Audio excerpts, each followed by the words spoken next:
Hey, I'm Eric Cole and this is Film Talk, and in this episode we're going to talk about The Batman and its masterful use of foreshadowing to add extra depth to its storytelling. Let's go. And as usual, spoiler warning, I will be discussing spoilery details of the following films.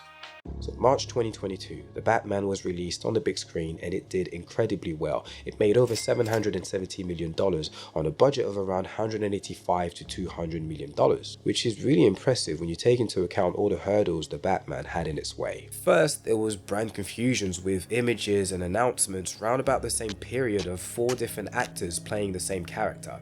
Then, the general viewing audience only knew Robert Pattinson's work from the Twilight series as opposed to his lesser known characters that made a much better case for why he was good for this project. And there was the general lingering effects of the pandemic on people's willingness to go to the cinema and their ability to spend money. But despite all of that, it still managed to become the 4th highest grossing film of the year so far, but also scored an 85% critics rating and an 87% audience rating on Rotten Tomatoes. And for me, one of the things that really cemented how well crafted the film is the way it was able to foreshadow the inner journey of foreshadow? Yep, let's talk about it.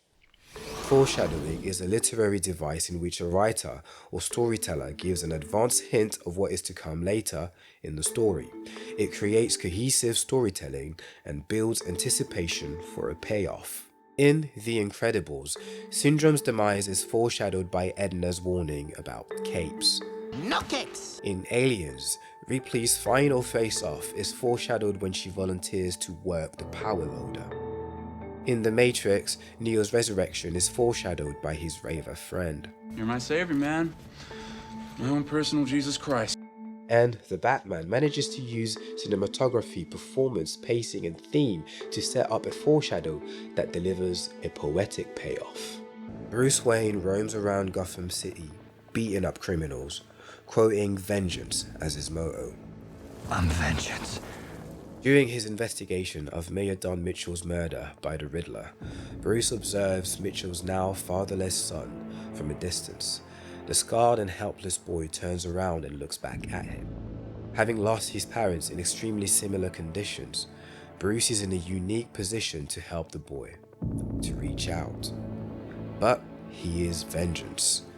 So he looks away and focuses on his mission of vengeance. This moment foreshadows Bruce's own inner journey. Later, Bruce attends Mitchell's funeral, where again, from a distance, he sees the scarred and helpless boy, who turns around and looks back at him. Bruce is again in a unique position to help, to reach out. But he still hasn't fully faced his own demons.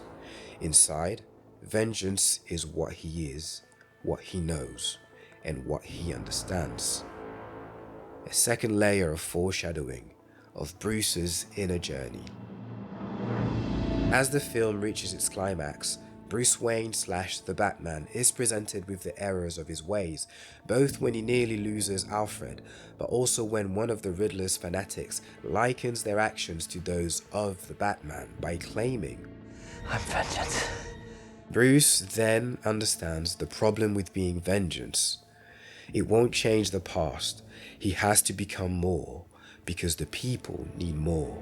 The people need hope. So as a payoff to the previous foreshadows, Bruce emerges a new man, one whose scars have transformed him and given him the strength to finally reach out. To no other than the boy he did not know how to help.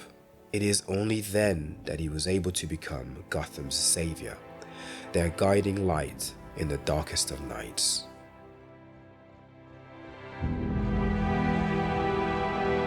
As a conclusion, foreshadowing the inner journey of the man who lurks in the shadows added so much extra depth to that climactic moment.